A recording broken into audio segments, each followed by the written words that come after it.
घर बिकना और वास्तु समाधान। किस प्रकार के वास्तु दोष घर में रहने से घर को बेचने के लिए दिमाग में आलोचना आएगा, इसके बारे में थोड़ा कुछ एनालाइज करने से समाज के लिए थोड़ा कुछ फायदा होगा बोल के मैं समझ रहा हूं। डिटेल में जाने में किसी प्रकार के दोष के कारण को हमने ढूंढने के लिए, रूट काज में जाने के लिए उस प्रॉपर्टी का वास्तु ऑडिटिंग कराना जरूरी है।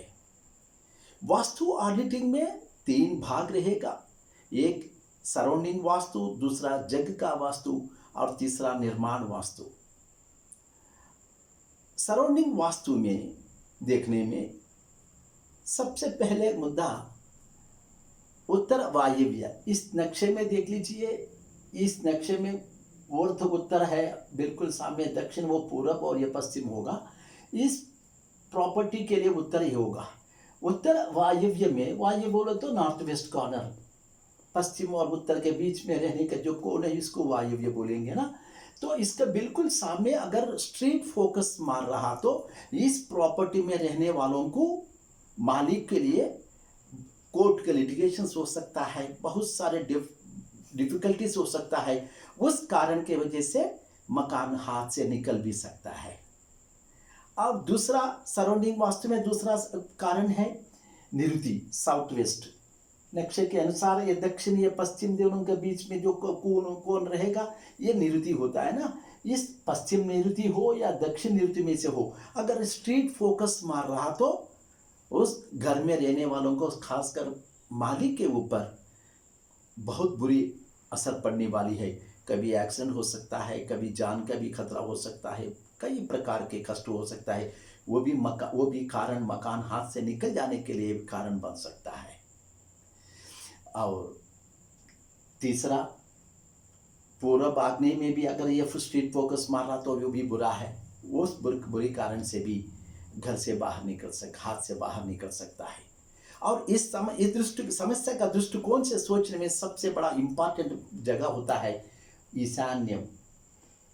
पूरब और उत्तर दोनों के बीच में रहा सब जो कोण है वो ईशान्य होगा ना, नॉर्थ ईस्ट। उसमें अगर कमी रहा, प्रॉपर्टी हाथ से बाहर निकल भी सकता है। जगह में भी हो सकता है, यहाँ इस जगह के अंदर कुछ स्ट्रक्चर निर्माण रहा तो उस निर्माण में भी अगर ईशान्य कोण में अगर कुछ गलती रहा तो प्रॉपर्टी हाथ से निकल जाने की संभावना बहुत बढ़ते रहेगा। और एक बात है, इस प्रॉपर्टी का ये पूरब के जब बाउंड्री वाल के ऊपर, इसके ऊपर अगर लोड डाल दिया, या सीढ़ियों के लिए हो, वॉशरूम के लिए हो, या घर बनाने के लिए हो, तो भी घर हाथ से बाहर निकल सकता है।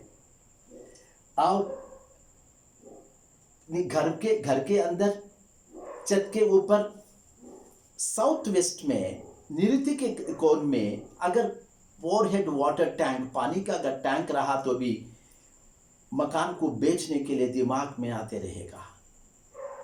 मकान हाथ से निकल जाने के लिए भी वो भी एक कारण बन सकता है।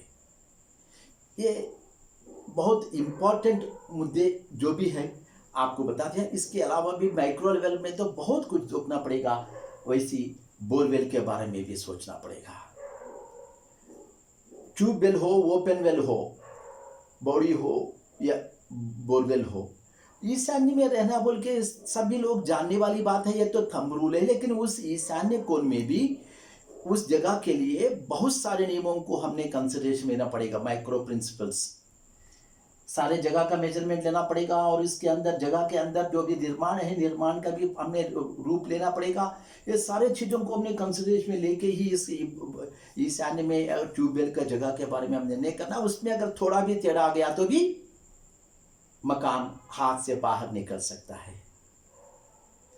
अब किसी प्रकार के अगर डाउट रहा तो फोन या ईमेल के द्वारा मुझे संपर्क कर सकता है। कृपया ये चैनल को सब्सक्राइब कीजिए, वीडियो को लाइक कीजिए, कमेंट कीजिए, शेयर कीजिए। अगला एपिसोड तक मैं छुट्टी लूंगा, तब तक के लिए नमस्कार।